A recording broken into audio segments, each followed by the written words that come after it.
Let me hit you with this right now before you scroll, before you lie to yourself and pretend this doesn't apply to you, because the truth is uncomfortable and most people are allergic to it. You didn't lose your dream because you weren't talented, you lost it because you got comfortable making excuses that sounded mature. Just like I did my freshman year when I didn't play at all, not one meaningful second. And instead of fighting, I started negotiating with my own potential, telling myself weak stories like, everybody doesn't make the NBA, I'll just get a degree, I'll just get a job, it's fine, it's okay. But that wasn't maturity, that was fear disguised as logic, and fear loves sounding reasonable. And at the end of that year, my father shattered that illusion with one question. Not sympathy, not motivation, just truth. Son, you're not playing. Why not? And I said politics, because blaming systems is easier than fixing yourself. And he didn't argue, he just cornered me with reality. How does your coach get paid, son? And when I said he gets paid to win, my excuse collapsed, because winners don't owe you minutes, they reward results. And then he reminded me of every promise I made when nobody forced me to make them, that I chose that school, that I said I'd turn the program around, that I said I'd graduate in 4 years, that I said I'd be successful. And then he said something that too many people avoid their entire lives.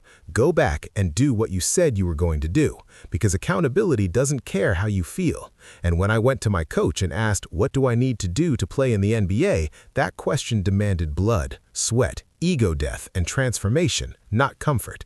And here's what some of you still don't get. Passion without discipline is useless noise, and intelligence without hunger is cowardice. You need both. Because sharks don't complain about water temperature. They move or they die. They don't float, they don't drift, and they sure as hell don't go backwards. And I'm asking you directly, not your friend, not your team, you. What kind of student are you in life? Because nobody is holding you back except the version of you that refuses to level up. And if you want more money, more impact, more respect, then your mindset has to upgrade, your information has to upgrade, your circle has to upgrade, your habits have to upgrade, because growth is rented and rent is due every single day.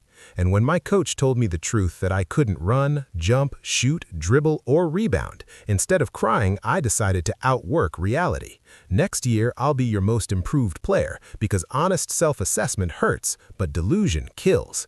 And year by year, the results stacked up. Sweet 16, Elite 8, top 6th man, carving a niche, because impact players don't wait for permission, they dominate their lane and make everything around them better.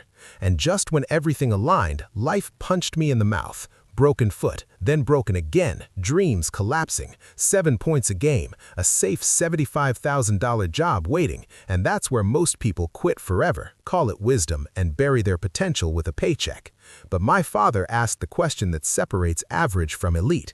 Do you believe? Not do you hope, not do you wish, do you believe? Because belief dictates behavior. And when I finally stopped hiding behind logic and said yes, he said, then go for it. And when my coach told me the truth again, lose weight, change perception, pass the eyeball test, I didn't argue, I executed. And that's why I became the first undrafted rookie free agent to start opening night in NBA history. Not because of luck, but because I refused to stop swimming. So if this made you uncomfortable, good, that means it worked. Now don't be a parasite who listens and does nothing. Like the video, subscribe to the channel, comment what video you want next, and decide right now whether you're going to drift like everyone else or hunt like a shark, because the world doesn't reward intention, it rewards execution.